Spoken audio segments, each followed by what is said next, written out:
Hello everyone, thank you for coming to my virtual SIGB presentation.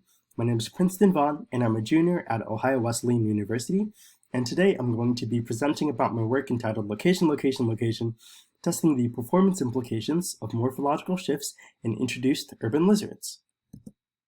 So the basis of our experiment is the morphology performance fitness paradigm.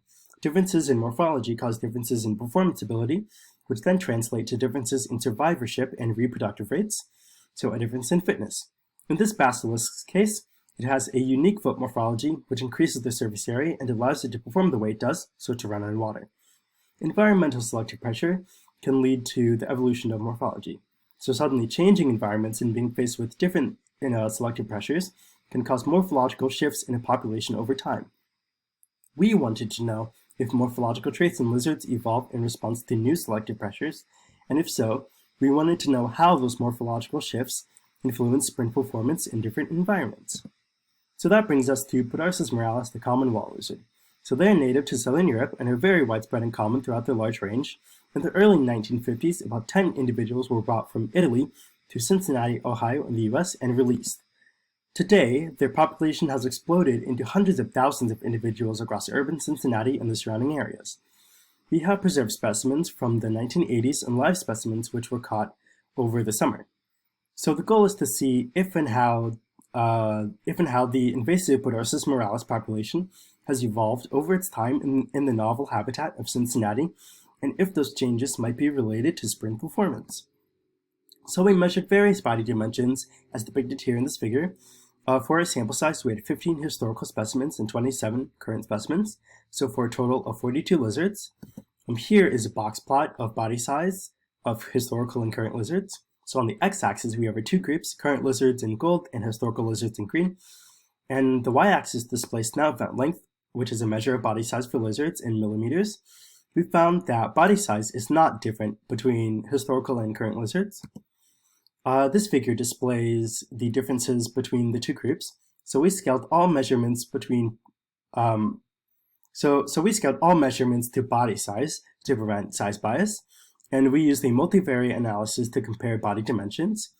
All measurements except front foot were significantly different, and in some cases, largely so. What's interesting is that we see significant changes in these aspects of morphology, but not body size, which tells us that the proportion of the body parts change over time, but body size itself does not change. So we also measured the sprint performance of live specimens under a variety of conditions to test for the selective pressure shaping these observed changes in morphology. So we wanted to test how sprint performance changes in different environments, so we built a racetrack that has interchangeable substrates. So these substrates were chosen to simulate different types of terrain that Podarcis would encounter in their habitat.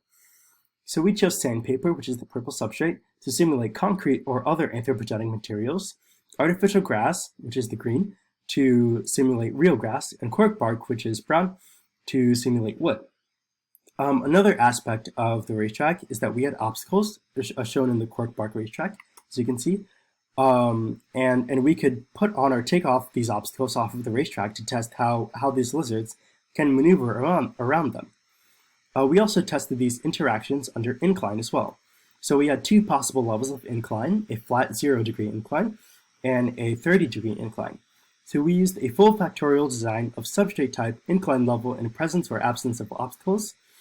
And one thing that I really want to point out is that sprint performance is very, very complicated, and it depends on a multitude of environmental factors, and there can be trade-offs whereby one individual lizard is fast on one substrate but not on the others.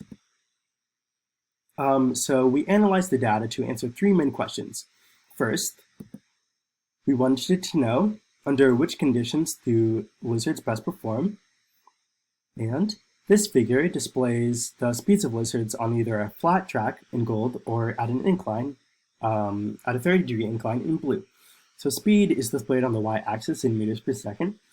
We see that lizards have faster speeds on incline as opposed to flat tracks. Visually, it doesn't look like there's much of a difference, but statistically, there is a significant increase in speed when lizards run up a 30-degree incline. We also wanted to know if lizards who run faster on one substrate run slower on another, or vice versa. We found there to be performance trade-offs within all substrate, but they are the strongest between sandpaper and cork bark, which simulates concrete and wood respectively. This plots the correlation of sprint speeds between the different substrates. So the larger and redder the circle, the more negative the correlation. And we see that between sandpaper and cork, there is a large negative correlation, which means that lizards who run fast on sandpaper run slower on cork and vice versa. So our final question that we wanted to answer is which aspects of morphology most directly affect sprint performance under different conditions. In this figure, snout vent length is on the x-axis, so a measure of body size in lizards, and speed is on the y-axis in meters per second. On the left plot, without obstacles, the relationship between snout vent length and speed is highly positive. And on the right plot, where obstacles are present, this relationship is drastically reduced. So this tells us that size is important only when along a straight path, and when lizards have to maneuver around obstacles, the advantage of size is diminished. Surprisingly, none of the body dimensions that shifted over time influenced sprint speed.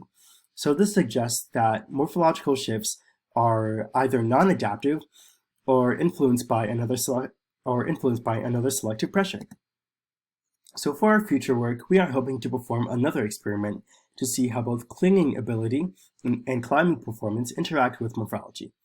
So we are also very lucky to have a scanning electron microscope at Ohio Wesleyan University, and so we're starting to investigate claw and toe micromorphology under the SEM. So with the SEM, we are continuing to explore how selection for sprint and other locomotor performance might affect morphology at different scales. So thank you for coming to my talk, and I just want to appreciate the funding sources as well as the many people who have contributed to various aspects of these projects. So please feel free to contact me if you have any questions. Thank you for watching and have a great day.